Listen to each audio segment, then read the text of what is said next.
பெண்களுக்கு கருப்பை சார்ந்து எத்தனை நோய்கள், தைராய்டு பிரச்சனை இருக்கு, சினைப்பை நீர்க்கட்டி பிரச்சனை, மாதாந்திர தீட்டு பிரச்சனை, குழந்தையின்மை பிரச்சனை, கருப்பையில கட்டி, புற்றுநோய் பிரச்சனை, இப்படி பெண்களுக்கு நோய்களை நம்ம சொல்லி மாளாது.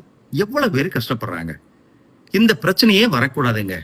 கர்ப்பப்பை ஆரோக்கியமா இருக்கணும், எந்த நோயும் வரக்கூடாது. சினைப்பை நீர்க்கட்டியில இருந்து, மாதாந்திர தீட்டு ஒழுங்கின்மை பிரச்சனையில இருந்து, அதே போல கருப்பை கட்டிகள், அதே போல புற்றுநோய் பாதிப்பு எதுவும் ஏற்படக்கூடாது. ஏன் வெள்ளைப்படுதல் நிறைய பேருக்கு இருக்கும். இதுல இருந்து நான் விடுபடணும், ஏதாவது பக்க விளைவில்லாத 2 மருந்து சொல்லுங்க டாக்டர். எல்லாரும் கேட்பீங்க இல்லையா? 2 மருந்து தான். ஒண்ணு அசோகப்பட்டை சூரணம். அசோகப்பட்டைய அரைச்சு தயாரிக்கப்படுகின்ற அசோகப்பட்டை சூரணம். இந்த பிரச்சனை இருக்கிறவங்க, அதாவது கருப்பை சார்ந்து எந்த நோயாக இருந்தாலும் சரி, இந்த அசோகப்பட்டை சூர்ணத்தை வாங்குங்க. 2 to 4 கிராம் எடுத்து வெந்நீர்ல கலந்து காலை இரவு ஆகாரத்திற்கு பிறகு சாப்பிடுங்க. அடுத்தது சதாவரி லேகியம்.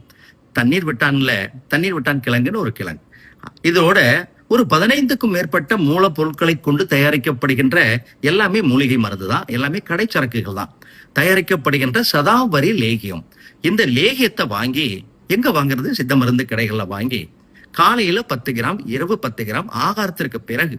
ஏன் குழந்தையின்மை பிரச்சனை இருக்கிறவங்க கூட இந்த சதாவரி லேகியத்தை 3 மாதம் 6 மாதம் சாப்பிட்டாங்கன்னா கருப்பையை ஒழுங்குபடுத்தி குழந்தை பாக்கியத்தை கொடுக்கக்கூடிய மிக அற்புதமான பக்க விளைவில்லாத மருந்துகள் அசோகப்பட்டை சூர்ணம், சதாவரி லேகியம்.